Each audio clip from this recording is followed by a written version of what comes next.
بسم اللہ الرحمن الرحیم۔ میرے غیرت مند جرت مند مسلمان بھائی بہنوں، آج میں آپ کو یہ یقینی طور پر بتانے جا رہا ہوں کہ عن قریب یورپ کب کیسے اور کیوں تباہ ہونے جا رہا ہے، شکست سے دوچار ہونے والا ہے۔ ناظرین محترم، کچھ مسلمان پٹ رہے ہیں اور باقی تماشا دیکھ رہے ہیں۔ اسرائیل مارنے والا ہے اور یورپ اسلحہ فراہم کرنے والا ہے۔ ان یورپی درندوں میں اٹلی بھی شامل ہے، لیکن اس حقیقت سے بے خبر کہ عن قریب یہ خود شکست کھا کر مسلمانوں کے ہاتھوں مغلوب ہونے والا ہے۔ یہ کب ہوگا، دن، مہینہ اور سال یہ ہم نہیں بتا سکتے، کہ یہ کچھ ہمیں بتایا نہیں گیا، لیکن اتنا ہم کہتے ہیں کہ یہ لازماً ہو کر رہے گا۔ اگر ہم قسم اٹھا کر کہیں تو یہ یقینی بات ہے کہ ہماری قسم جھوٹی نہیں ہوگی۔ اس کا ہونا اتنا یقینی ہے کہ جتنا ہمارا بولنا اور آپ کا سننا۔ اور یہ یقین کیوں کرنا ہو کہ اس کی خبر صحیح حدیث میں موجود ہے۔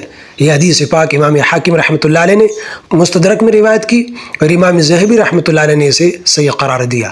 علامہ ناصر الدین البانی رحمۃ اللہ علیہ نے سلسلۃ الاحادیث الصحیحہ میں 4 نمبر کے تحت بہت سی دوسری کتابوں کے حوالے سے یہ حدیث نقل کی ہے۔ حضرت عبداللہ بن عمر بن عاص رضی اللہ عنہ اپنی لکھی ہوئی احادیث میں سے روایت کرتے ہیں کہ آپ علیہ الصلوۃ والسلام سے سوال کیا گیا، ای المدینتین تفتح اولا، القسطنطنیہ او الرومیہ؟ قسطنطنیہ اور رومیہ، ان 2 شہروں میں سے کون سا شہر پہلے فتح ہوگا؟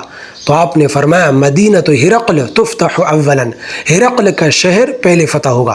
ہم جانتے ہیں کہ ہرقل رسول اللہ صلی اللہ علیہ وسلم کا ہم عصر بازنطینی بادشاہ قیصر تھا۔ ہرقل کے شہر سے مراد اس کا پائے تخت قسطنطنیہ ہے۔ چنانچہ راوی حدیث بیان کرتے ہوئے آخر میں یہ الفاظ بڑھاتے تھے، یعنی القسطنطنیہ، شہر ہرقل سے مراد قسطنطنیہ ہے۔ اس شہر کا ایک نام بیزنطہ بھی تھا اور مسلمانوں کے ہاتھوں فتح کے بعد اس کا نام استنبول رکھا گیا۔ رومیہ سے مراد شہر روم ہے، جیسا کہ علامہ ناصر الدین البانی رحمۃ اللہ علیہ نے اس حدیث کے ذیل میں لکھا ہے۔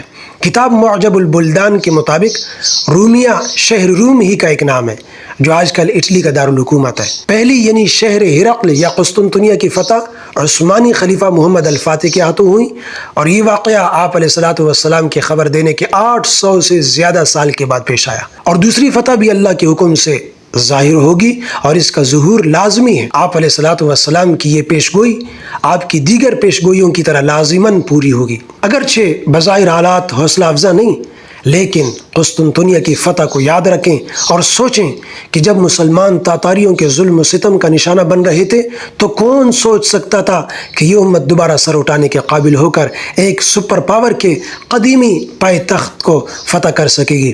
لیکن چشم فلک نے دیکھا کہ ہمارے رسول اللہ صلی اللہ علیہ وسلم کی دی ہوئی خبر سچ ثابت ہوئی اور مسلمانوں نے شہر قیصر یعنی قسطنطنیہ فتح کر لیا۔ تو اسی طرح ایک دن آئے گا کہ اٹلی کا پائے تخت روم بھی مسلمانوں کے ہاتھوں فتح ہوگا۔ اب سوچئے کہ جب اٹلی فتح ہوگا تو کیا اس کا پڑوسی فرانس مسلمانوں کی قدم بوسی سے محروم رہنا گوارا کرے گا؟ ہرگز نہیں، بلکہ وہ بھی مسلمانوں کے ہاتھوں مغلوب ہو کر رہے گا، اور اس طرح فتح روم پورے یورپ کی فتح کا پیش خیمہ ثابت ہوگی۔ اس بڑی فتح کی بشارت احادیث میں ایک اور دوسرے انداز سے بیان کی گئی ہے۔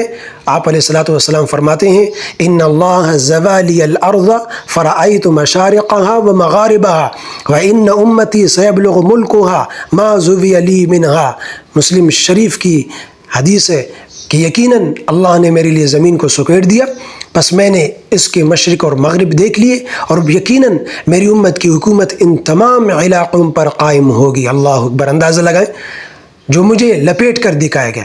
ایک دوسری حدیث میں آتا ہے، لَيَبْلُغَنَّ هَذَا الْأَمْرُ مَا بَلَغَ اللَّيْلُ وَالنَّهَارُ وَلَا يَبْقِي بَيْتُ مَدَرٍ وَلَا وَبَرٍ إِلَّا أَدْخَلَهُ اللَّهُ هَذَا الدِّينَ بِعِزِّ عَزِيزٍ أَوْ بِذُلِّ ذَلِيلٍ عِزًّا يُعِزُّ اللَّهُ بِهِ الْإِسْلَامَ وَذُلًّا يُذِلُّ بِهِ الْكُفْرَ۔ مسند احمد کی روایت ہے کہ جہاں بھی رات و دن کا سلسلہ قائم ہے وہاں تک یہ دین پہنچے گا، نہ اینٹ گارے کا کوئی مکان بچے گا اور نہ اونٹ کے بالوں کا خیمہ، مگر اللہ اس میں اپنے دین کو داخل کرے گا، چاہے کسی عزت والے کو عزت دے کر یا کسی ذلیل کی ذلت کے ساتھ۔ عزت وہ کہ جس کے ساتھ اللہ اسلام کو عزت دے گا، اور ذلت وہ کہ جس کے ساتھ اللہ کفر اور اہل کفر کو ذلیل کرے گا۔ موجودہ مشکل حالات میں آپ علیہ الصلوۃ والسلام کی یہ احادیث ہماری حوصلہ افزائی کا سامان ہے کہ لا محالہ فتح اسلام اور اہل اسلام کی ہوگی۔ ہاں، اس سے پہلے آزمائشوں کا ایک دور ہے کہ جس سے ہم گزر رہے ہیں۔ ان حالات میں ہمیں نہ صرف دین کے ساتھ اپنا تعلق مضبوط کرنا چاہیے، بلکہ جہاں جہاں ممکن ہو ہم فلسطین کے مظلوم مسلمانوں کی حمایت و نصرت کریں۔